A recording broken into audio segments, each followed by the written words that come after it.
Before we begin, I'd like to remind you that we currently have 2 applications out for the Nimzo-Indian on iPhone and on Android. Check them out. Welcome back to chessopenings.com. In today's video, we'll take a look at a game that I played in Vegas a couple years ago between myself and a player, Michael Brown. The game features the Nimzo-Indian, which I consider to be the strongest reply to the Queen's Pawn opening. White began with the move, pawn to d4. I was handling the black pieces and played knight to f6.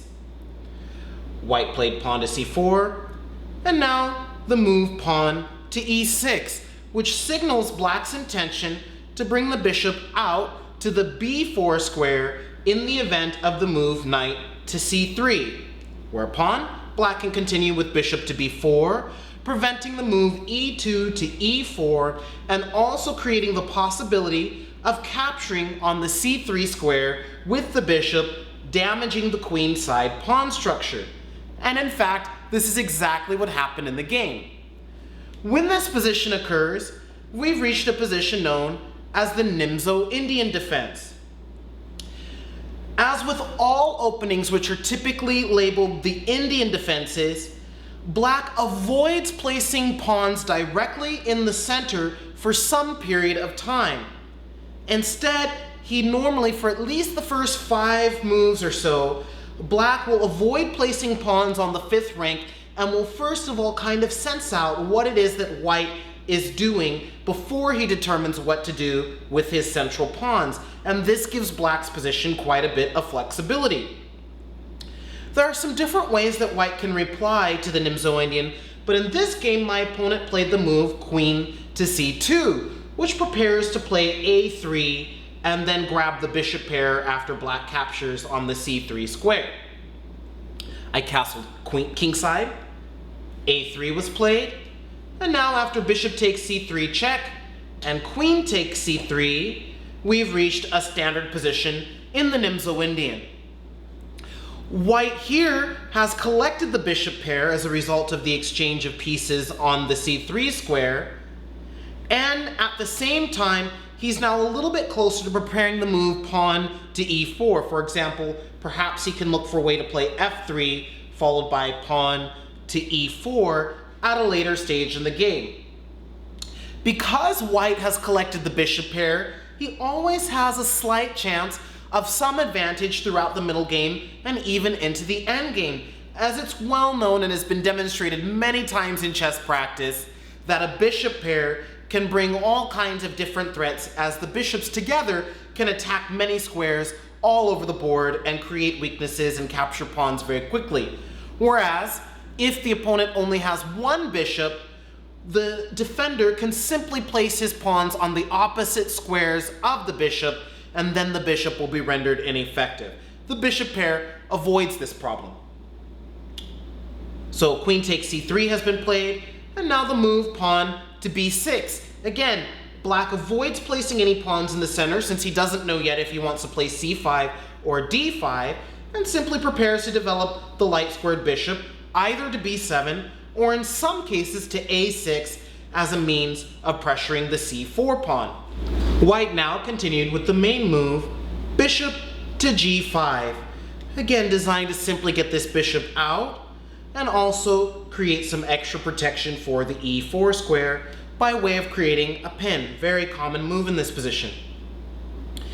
Black continued with bishop to b7, and now most commonly white plays the move pawn to f3, after which h6, bishop h4, and pawn to d5 is well known to go into a very lengthy variation that often turns out into a middle game very quickly, with moves like c takes d5, knight takes d5, and exchange of queens taking place in this position.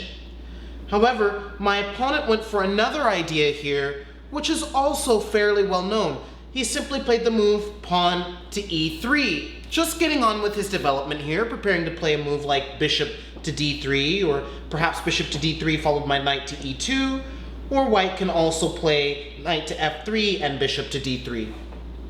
And after the move pawn to e3, white normally does not go for the move pawn to d5 since it's not needed here. After the move pawn to f3, black needs to play the move pawn to d5 relatively quickly in order to prevent white from gaining a commanding center with the move pawn to e4. But after pawn to e3, black can continue to play flexibly and play the move pawn to d6, which gets on with development, preparing the move knight b to d7, and then black often goes for the move pawn to c5. Now, why might black want to play this move pawn to d6 instead of pawn to d5? Because again, pawn to d5 might be playable here. It turns out that black already has his sights set on a potential weak point which he can target himself here. After the moves knight b d7, c5, black often plays the move rook to c8, captures the d4 pawn, and then looks for ways to target the c4 pawn. At the moment, the c4 pawn is defended twice and isn't even attacked once. So it takes quite a bit of imagination to see that the pawn on c4 can actually be a weakness in this position. However, it is possible for black to gradually bring some attackers to the c4 point and use this as a means to keep white's pieces on the defensive and to limit some of white's attacking potential. So the move pawn to d6 was played. And only now did white play the move pawn to f3, kind of changing things up a little bit here. But at this point, black profits from the ability to play the move knight b to d7, probably being able to address a move like e4 with pawn to c5. And so there was no real danger here of pawn to e4, as black has already gained a tempo to play both d6 and knight b to d7. Play continued predictably with bishop to d3, pawn to c5, knight to e2, rook to c8, and now castles kingside. And so far, black has reached his ideal setup here. He's managed to finally place a pawn in a position where it can test the center on c5.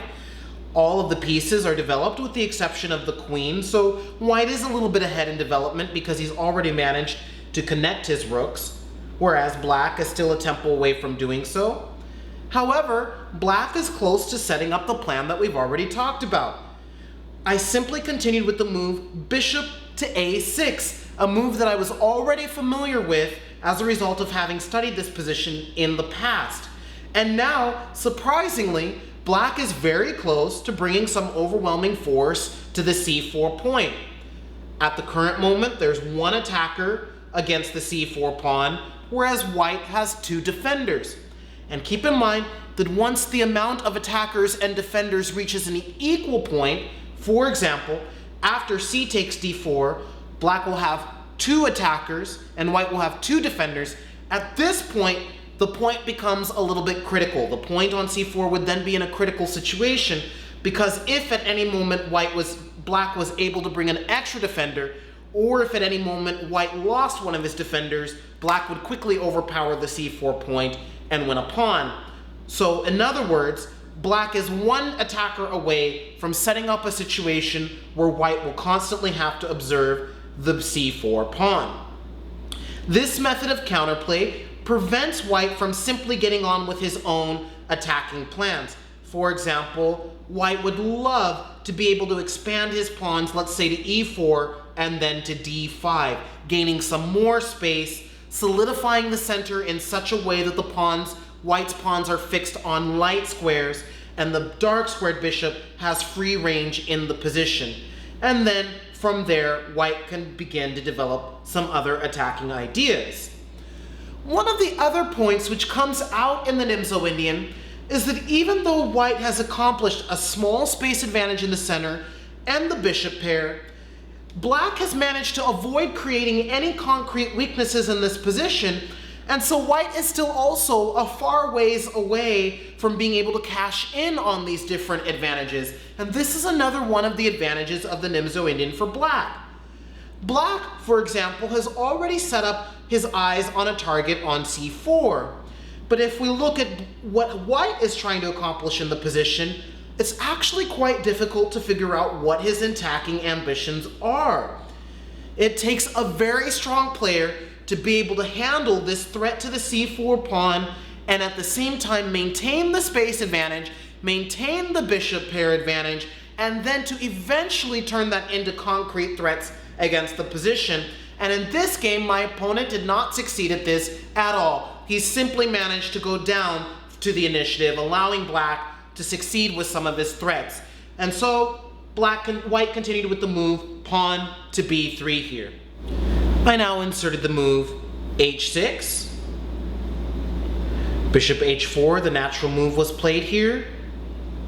And now I simply continued with c takes d4, e takes d4, and now the move pawn to d5, setting white this small problem that again, now there are 3 attackers suddenly against the c4 pawn, and there are 3 defenders, meaning that if black is able to bring one more attacker to the pawn is then at risk of being captured, or if white moves any of the pieces which is currently defending the pawn. For example, if white ever wanted to try to achieve the move pawn to b4, he simply can't do so because the pawn on c4 will be lost. Because of this factor, it's going to be very difficult for white to consider any kind of progressive plan on the queen side. For example, in order to make progress on the queen side, white may wish to advance the pawn to c5, but if he does that, he's going to have to face the exchange of light-squared bishops, which will reduce his bishop pair advantage. Remember, the bishop pair will function best when both bishops are on the board, otherwise there's no bishop pair. The whole purpose of having the bishop pair is to be able, in the endgame and in the middle game, to attack all of the different squares on the board with bishops, which are far-ranging pieces. As soon as one of the bishops is exchanged off, this bishop pair loses some of its advantage, and white will be left with one bishop, and so black can begin to station any weaknesses which he might have on the light squares, and then they will not be able to be attacked by the bishop. So white is somewhat inert on the queen side. It's very difficult for him to create play on the queen side now, because he simply can't do anything about this threat against the c4 pawn, and he also cannot advance the c4 pawn itself. At the same time, the center. Does the center offer any aggressive plan? No, there's simply nothing for white to do in the center here, and the king side also doesn't have any aggressive possibilities. Therefore, at this point, I already felt that I had a bit of an initiative, because black is attacking the c4 pawn, whereas white has no weaknesses and no real active plans. And this situation happened without white having done much of anything wrong. Again, this is a great example of how these kinds of situations can play out in the Nimzo-Indian. White hasn't done anything wrong, but black has been able to accomplish sufficient counterplay. The opening and middle game phase concluded after white continued with this move pawn to a4, perhaps attempting to play pawn to a5 here. And now, after some calculation, I continued pawn takes pawn on c4, pawn takes pawn on c4, knight to d5, which threatens both the bishop on h4 and the queen on c3. Bishop takes d8 was played, knight takes c3 was played, and now, of course, if white were to try to move this bishop away from its current square on d8, he would then face the moves knight takes e2, followed by an eventual capture of the pawn on c4. Therefore, white continued knight takes c3, and I continued with the move rook f takes d8, when again, there are 2 attackers on the c4 pawn, 1 defender. White was forced to continue with knight to b5, but at this point it's very clear that black has emerged from the opening and from the middle game with a slight advantage. Why?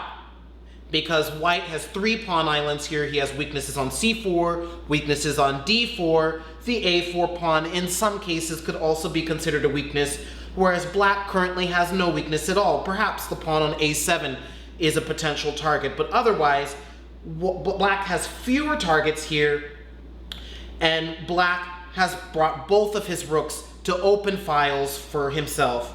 and black definitely has a slight advantage in this position.